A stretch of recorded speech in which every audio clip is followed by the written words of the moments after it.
is so true. Today's devotional is entitled Living Letters, and it's based on the text of 2 Corinthians 3, verses 1 to 4. Towards the end of his book, Max on Life, author Max Lucado encourages his readers to remember that the apostles were writers and that we need to pick up the pens that Paul, John, and Luke have set down.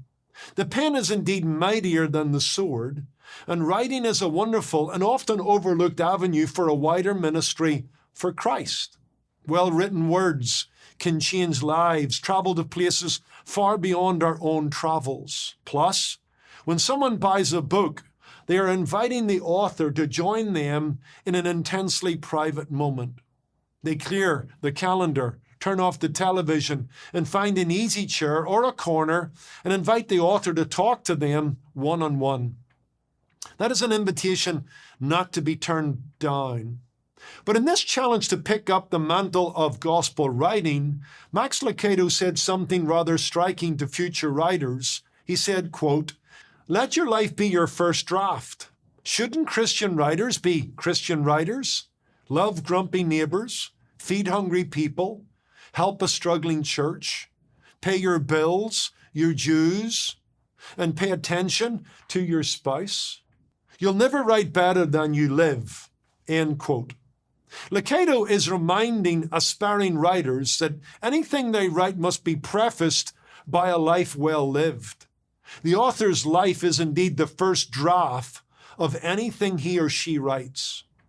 In his second letter to the Corinthians, Paul reminds each of us that we are living letters intended to commend and communicate Christ. That's 2 Corinthians 3, verses 1 to 4.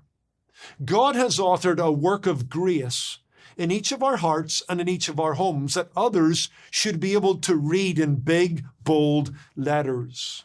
Some impostors at Corinth had called Paul's apostolic credentials and character into question, causing Paul to fire back, push back.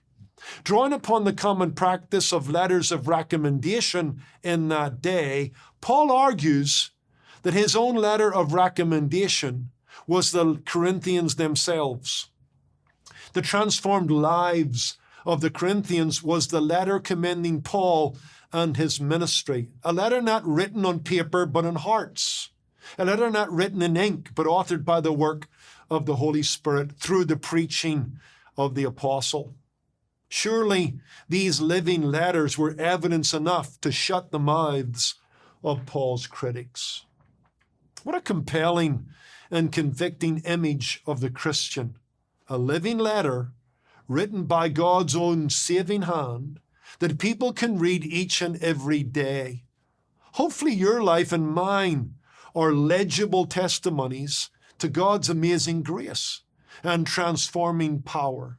The implication of this image is that there is the gospel according to Matthew, Mark, Luke, and John, and then, as D.L. Moody once said, there is a gospel according to you.